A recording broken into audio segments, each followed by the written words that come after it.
I started collecting antique Christmas in 1983, and it was a winter that Christmas Eve we had a lot of snow, so I couldn't go home, and I spent Christmas Day waking up to a beautiful sunny day and realized, here's my antique tree, little tree, just a few things, and here's my tree of new stuff.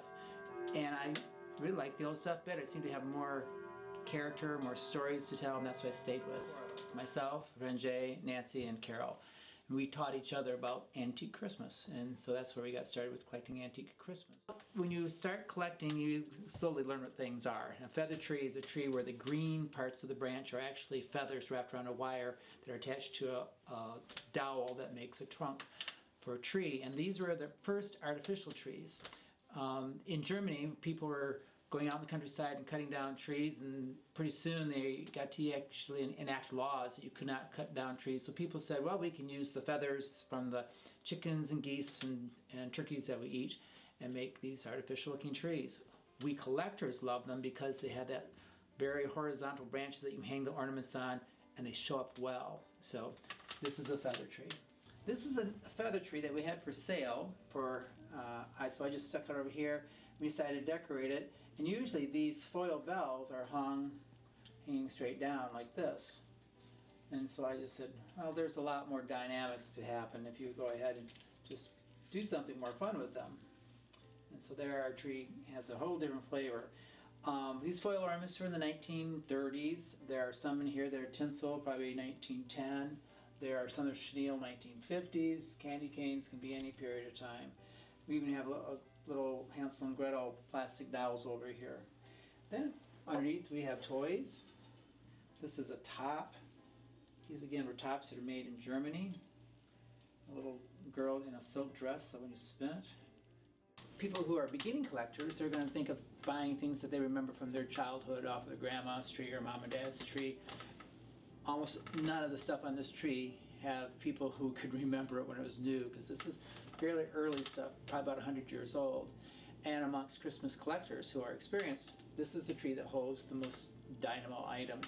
There are items on here that are made of rayon or cotton, and they're called cotton ornaments. There are also ornaments on here that are paper. This is a little paper turkey, a paper purse, a paper camel with a rider, a paper parrot on a ring. They're made using molds to press the paper, and the artisans who did that were in Dresden, Germany, so collectors call these Dresden ornaments. The cotton was also made in Germany. The glass ornaments were made in that area of Germany. There's an area there called Erschberg where there's a lot of wooden toys made, and it's been making toys for many, many years, so it's a kind of a natural spot for the frivolous little Christmas ornaments to be made and for that industry to grow.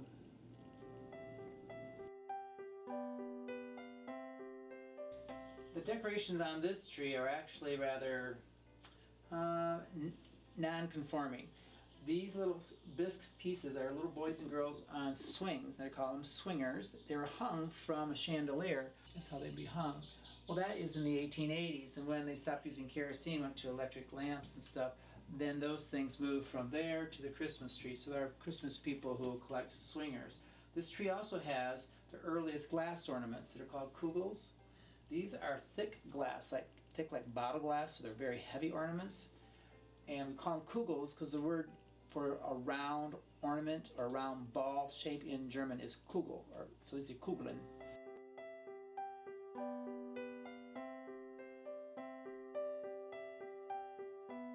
This tree here is called a matchless star tree. These matchless stars are glass prisms. They're made to screw right into this tree, and they deal with these. They were expensive when they're new, and they're expensive now. Bubble lights were patented and, well, invented in 1939, and then World War II got in the way, and so after the war, this is the latest thing. Everybody went to bubble lights, so bubble lights were the thing during the 1950s, all the rage. These bubble lights are from the late 50s, early 60s, and the tree that they're in actually has sockets in it, so you can screw them right into the tree. Most bubble lights are put on strings to be put on a regular Christmas tree. And the bubbling fluid is methylene chloride, and it just bubbles at a very low temperature. That's why a single light bulb in there is enough to get the tube to start bubbling. They're still available. There's just so many of them. And there are people who do, if the plastic is damaged, they'll take bulb lights from the bulbs from other ones and relight them. But eventually, as the supply of one dwindles out, they will become more and more expensive. Glass ornaments was an industry in a part of Germany that at one time was East Germany, but back before East Germany even existed, in a little town called Lauscha, there were glass blowers. And they used little Bunsen burners and little tubes of glass, and they had a mold, and they had a foot pedal that would put the mold open. The father would puff air into the ball and clamp it down, and then puff it to fill up in the mold, and then release it. And he could produce quite a few, and then it was a family business. So someone else, the daughters actually did the painting, the wife did the silvering on the inside, the son did the putting the caps on. And interesting enough, some of these factories were about half the size of this living room. That's where the entire family lived and worked. It looks like a Halloween jack-o'-lantern, but never, Christmas collectors don't see it as a jack-o'-lantern at all, and it's not. It's a popcorn head. And oddly enough, the ornaments that are seen to be worth the most now are the ugliest and the most unusual and strangest, and that's because not very many of them were made. The ornaments that were made over and over and over again, Santas and snowmen and clip-on birds and houses, there's so many of them that they're going to stay in that cheaper range. But then you can get something like a carrot with a face on it. Carrot's actually upside down, but that little grinning face on there, you're talking about an ornament that's worth hundreds. That's called Charlie Chaplin, or the Ringmaster. He's been in our collection a long time. He's a rather expensive ornament. If you buy him now, he'd be $300 or $400. We bought him for $30 about 20 years ago. But at the time, he was valuable and was a really exciting find for us. Ornament here is an orangutan sitting in a wicker basket holding radio crystals to his ears, and on his hat it says radio. An owl. Another unusual one. And of course we have things like an Indian head. Our beads, they call them Negro heads. There is a face on both sides, and they tend to feel with the hair and the facial feature that they are. This is the big tree, we call it. The ceiling in here is 9.5 feet tall, so it's a large tree. This tree has been up since 1995, but it's a very realistic looking tree, so that's why we can keep it up. It's probably dusty as all get out. It's decorated with glass ornaments that are mostly 1920s and 30s, but there are earlier and later ones on there. And this was one of our first passions. And then we got started with Santas, things that we found. We didn't know they existed, so that was part of the fun of it when we first started. And still to the day, I'll find things and going, I had no idea there was such a thing. So.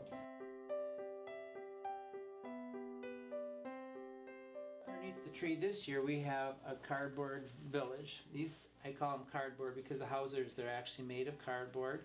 They're made to have a light in the back, and they have cellophane windows so that you can actually light up the village. Right now I don't have the village plugged in. This is a rather large house. Many of them are smaller. And there's an interesting thing going on with collectors right now. These houses are maybe, a really nice one, $20, or a very large one, maybe $60, $70. But recently I've seen a few of these sell for over $200. So I don't know what the market's doing. There's a few crazy people out there, or if it's actually going to get to be the point that there's more collectors than what we have houses, and it's going to do something. So in the meantime, I'm just being a little conservative, not selling on them for a while. Besides, I like myself.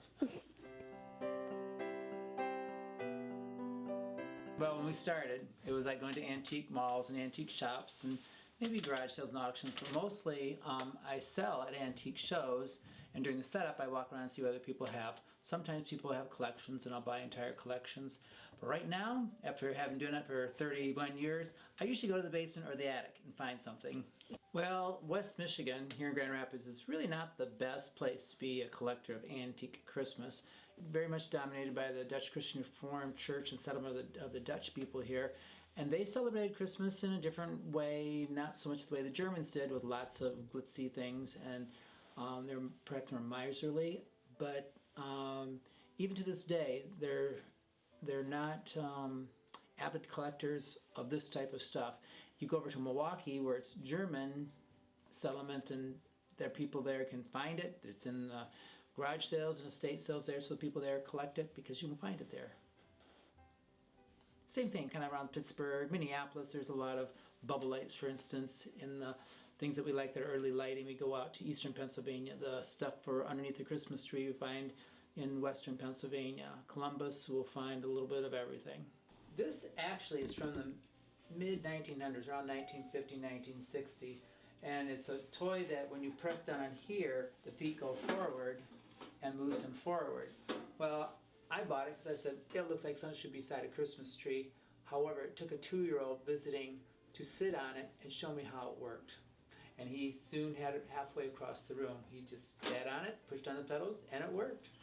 So it's in a condition that shows some wear and tear, and it can be nicer than this and worse than this. In this case, the wear and tear on it makes it look older than it actually is. It makes it look a little more charming than it might be otherwise. This is my teddy bear from when I was a kid right here. I asked Santa for a teddy bear with a rubber nose because I'd seen it in the store. So there he sits. And he doesn't get to sit on the floor very often because the dog will probably say, there's something to play with. This is a teddy cat. This is like a teddy bear, but it's actually a cat. And it's a music box. And I haven't played her for a while. But she has her little holly skirt on. It makes her Christmassy.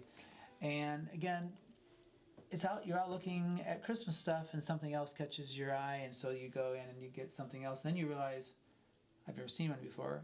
And after 20 years, you realize, I've never seen one again.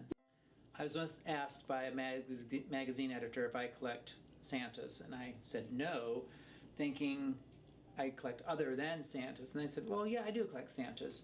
It was Better Homes and Gardens, so they came and had a good time looking at all our Santas. The Santas in here are German, Japanese, American, French, and it can be a Santa game, a Santa puzzle, a Santa nodder, a Santa drummer. It can be a Santa tin wind-up toy, celluloid, which is an early plastic. Santa has always been part of Christmas. And this is a relatively advanced collection, but it's rather small to people who really collect Santas. There can be a room full of Santas if you're a real Santa collector.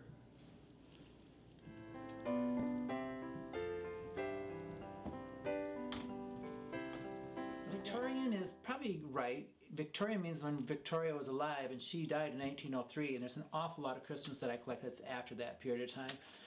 With many collectors, sometimes the earlier the better. Other people like, 1950s stuff, and so you're right. My period would be 1910, 1920, but earlier is great, and a little bit of everything. On the molding above the archway here is a collection of bottles. These are called whiskey flasks. They were given as giveaways at Christmas time, sometimes called prohibition bottles because of kind of the period of time it was. But they have advertised that this is Merry Christmas, Happy New Year, compliments of Drace Supply Company, Appleton, Wisconsin. Sometimes the Merry Christmas is right in the glass, other times it's on the paper label. And this is, oddly, a rather extensive collection. They're hard to find, and to have this many means that we've been at it a while, and that is true. There are also collectors of china, and this is mostly 1880s, 1890s, and it's china that has Christmas and holly on it. This is an early Roseville holly pattern. There's also a Roseville pattern, which is not, it's about 1920s, that has Santa on it. This is a feeding dish. And actually, the person I bought it from someone who bought it at a garage sale on the ground for $1. They thought it was a dog dish. And actually, it's worth about $1,200. So, but when it comes to holly things, we can have, let's grab one of these. This is called Christmas tea rose by collectors, but there's roses and holly. This is made in Germany, and it's made in Germany because that's where you can find this quality of clay for making the china. And they have fun. They would make very decorative dishes. Again, that's the same pattern. So some people collect all this pattern. Other people might collect a pattern that's called Dutch holly. It has little Dutch children with a holly border, and in their hands they have bundles of mistletoe and holly.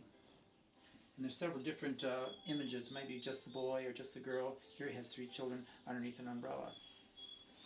So. And then one of the more expensive patterns amongst collectors is a pattern made by T.V. Limoges out of France. It has a dark green border, and this is just a small dish because I can't afford the great big expensive ones.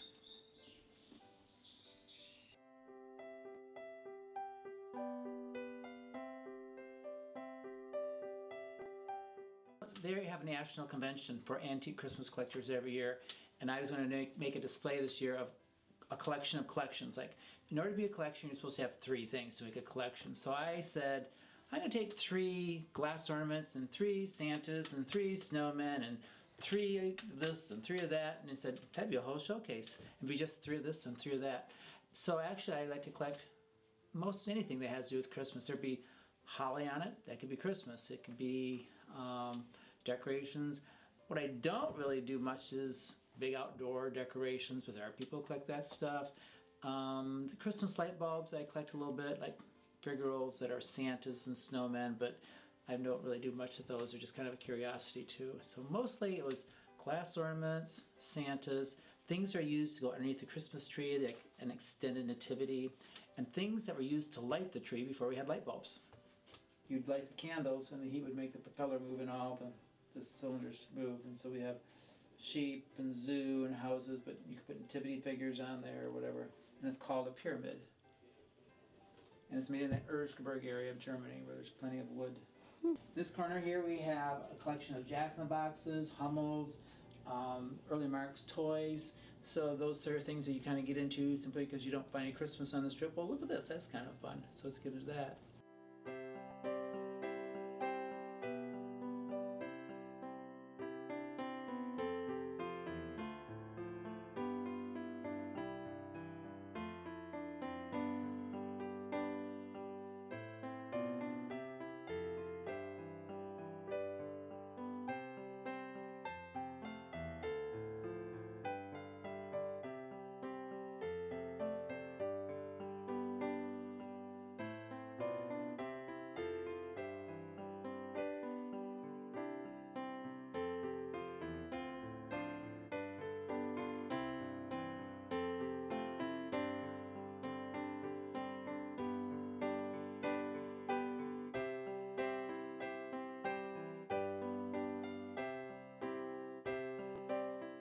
In 1995, we put up the great big tree, and it hasn't been down since.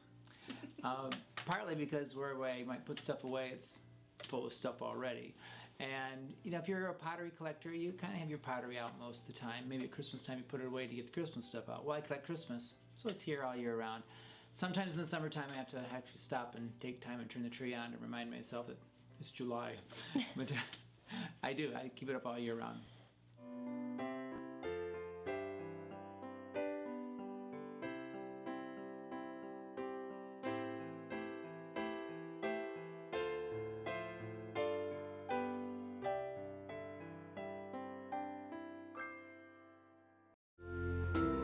There are people who collect Christmas, there are people who collect holidays, and there are people who collect Halloween. Halloween is a really hot item for many collectors.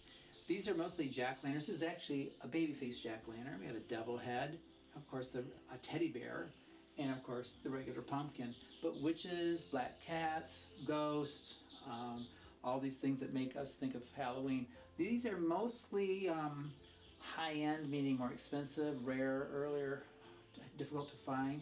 There are also things that are a little more common, easier to find, are tin noisemakers and paper goods and pressed paper things. Three-dimensional Halloween is a little more difficult to find, probably because it's snatched up quickly by collectors and you don't see it stick around very long.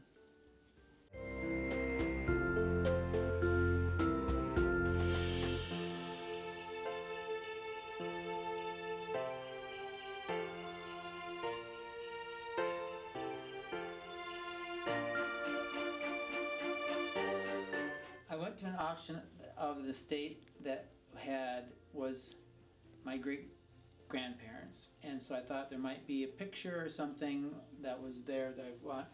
So I went to buy the picture frame. The picture frame ended up being what they bought. They spent a lot of money for the picture frame. So I went and asked them if I could have the picture out of it. And it was a charcoal drawing of a very old grandpa and grandma.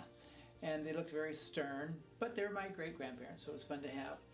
And I said, oh, I'll just buy another picture frame. So I did. I went out and found the same picture frame, but it had these 2 girls in it. And I'll tell you, they're a lot more interesting than my great-great-grandparents were. So my great-grandparents are still under the bed, and we just left the girls up here. This is my Aunt Dorothy and Aunt Louise. And I did have an Aunt Dorothy and Aunt Louise. And Aunt Dorothy was a pistol and Aunt Louise was a saint. So we'd have to figure out which one was which because they both looked like the Dickens.